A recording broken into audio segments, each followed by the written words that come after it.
Tell you what, that was pretty intense, and I was not expecting it to be. Woo, doggy, she's a burning now. I've got a problem here on the island. So to put this in perspective, we had the fire department out here today and we did a controlled burn on this piece of property. And 6 hours later, these are burning from the inside. Hey, it's Brock here from Rock Hill Farms, and we've got a busy day today.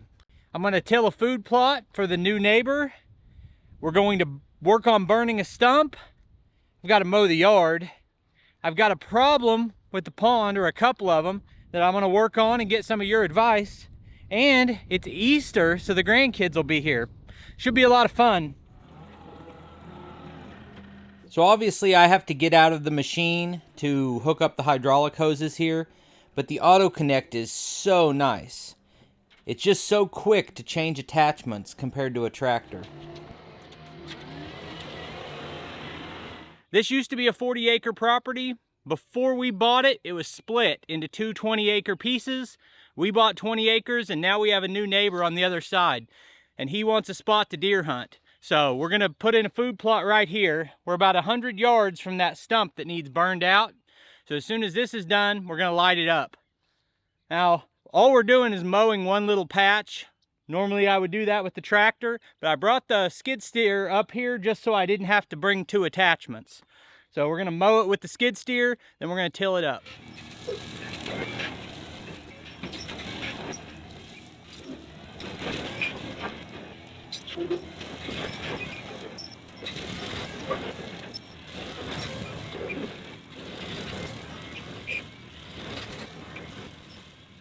I've seen some people on YouTube that get pretty elaborate with the way they do their food plots, but my neighbor is just going to do the same thing I would probably do at this point, which is buy a bag of food plot seed mix that has your turnips and your clover and several different things the deer like, and just spread that through here.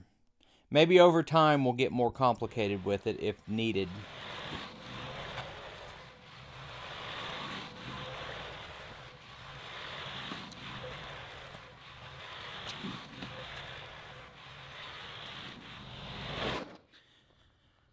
All right, so we're headed down here to start on this old stump.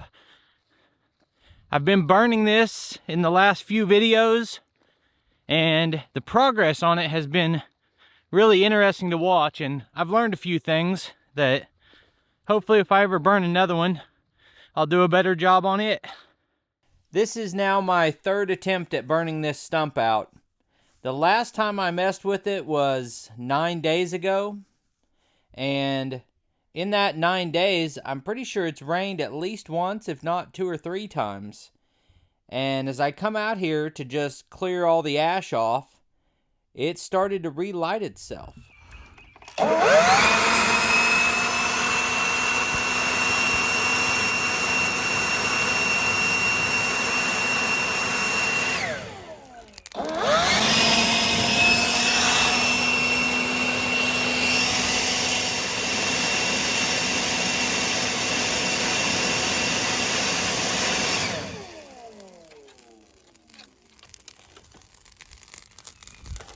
I think it's so fun to just let the air blow across that and watch the way that fire penetrates into the wood. But I decided to add some fuel to it. So I ran down to the dollar store and got a $5 bag of charcoal.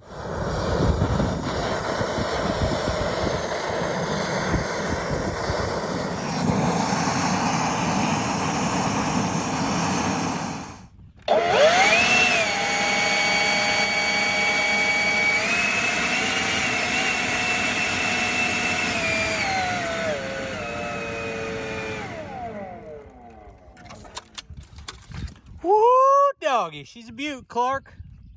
I let that burn for about an hour, then I came back and piled some sticks and chunks of wood on it.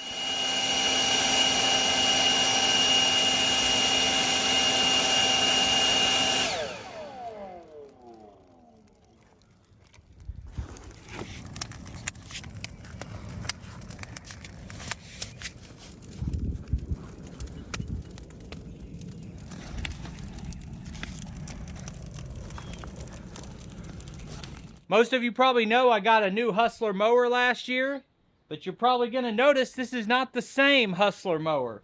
So right now I've got a flat tire. I'll air it up and I'll tell you the story of what happened with this mower.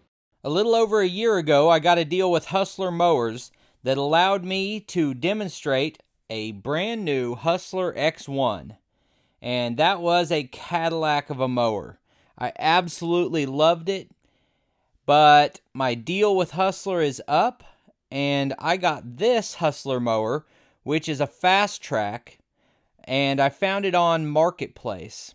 It's about an $8,000 mower that has 400 hours on it, and got a lot better deal buying it used. Hey, I got something.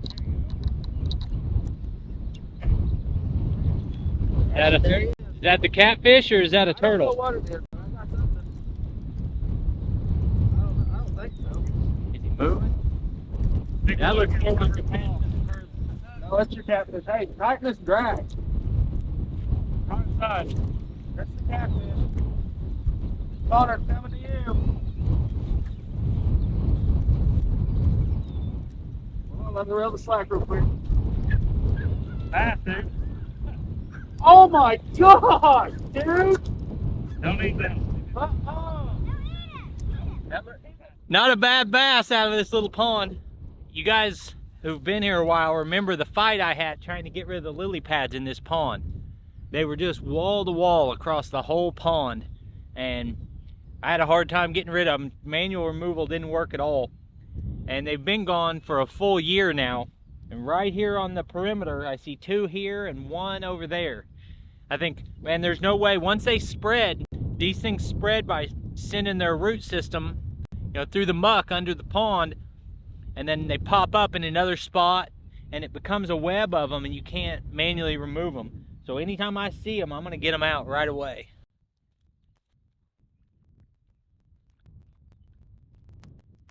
Even just getting that 1 out was difficult.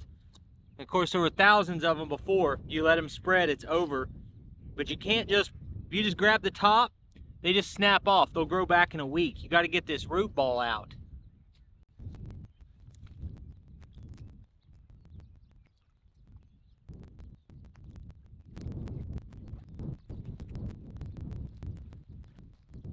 I actually bought like a grapple hook to throw in here for these, and I bought a flat bar with spikes on it.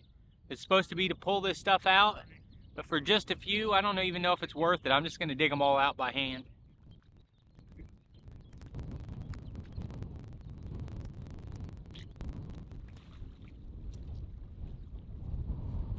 Jaden, Look at that, bud.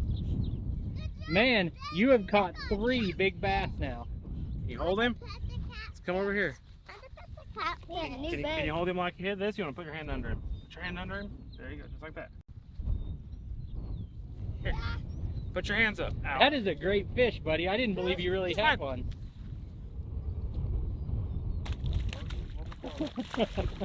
There you go. That windmill is flat whipping, and it drives both of those aerators pretty hard. And I was actually surprised looking at the pond today how much dramatically clearer it is than it was when we moved here. Between the windmill and putting in the muck away products that I've used in the past, it really has cleaned this pond up a lot. You can see the aeration there. I've got a problem here on the island. I dug this pond expansion 2 or 3 years ago. I don't remember exactly how long. I think we're coming up on 3 years, and everything's worked out fantastic. We built this bridge that I'm standing on, and it was a last minute decision. Like, I cut this and I was gonna dig all this out. At the last minute, I was like, what if we just left it as an island? If I was planning an island, it would have had sloped sides. But because I didn't plan it, they dropped straight off. And a lot of people pointed out that my problem could be erosion. And so far, it had seemed all good. And on that side, it has sloped sides, and we haven't seen any erosion. But I have a big clod that's come off this corner, and my island is eroding. And I'm trying to decide what to do with it. I've already got plans to extend the island out to the other bank, extend the bridge. I'm gonna build a bridge from here out to the other side. But that would all suck if in 5 or 10 or 20 years this island erodes away to nothing. So I've got two hypothetical plans to deal with it and see what you guys think. One plan would be, I've got this concrete pad in the middle. I could concrete this entire center section and that concrete won't erode, and you know, the ground under it is not going to completely erode. Even if it washes out where it's a little bit concave under it, it would work. I could just pour the rest of this in concrete and I could, you know, make it good and thick and fill it with rebar, and I think that would keep me atop. But I like having the grass. The other plan is I could take chicken wire and run around this and staple that chicken wire in to kind of hold the dirt back, and then put like some straw around it, straw matting, and try to hydro seed it basically, and force something to root into it. But you know, a slope doesn't erode near that fast. If you've got grass on a slope and it's got a root system on that grass, you're okay. But those straight banks are starting to erode. So let me know what you think about it. I'm going to give it some thought.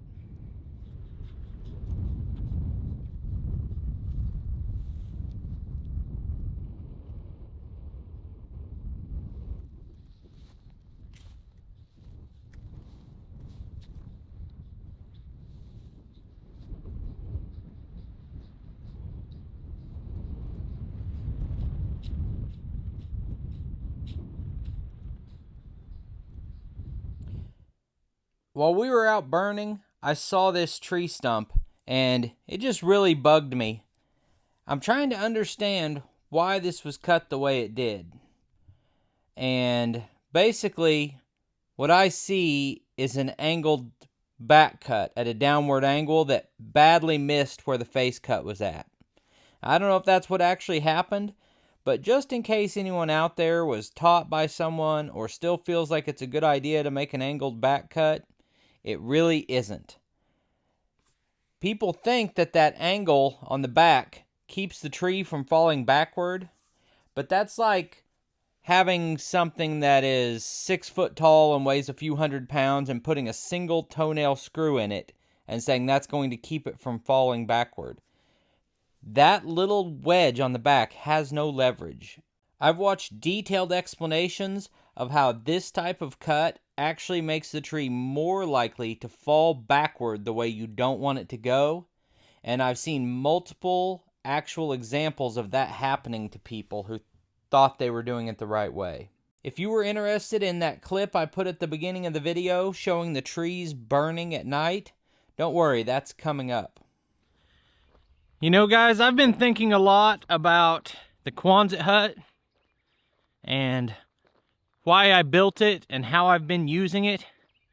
And the conclusion I've come to is that I'm partially wasting that space. And I've been working the last couple days on getting it cleared out, and I'm gonna make some changes there.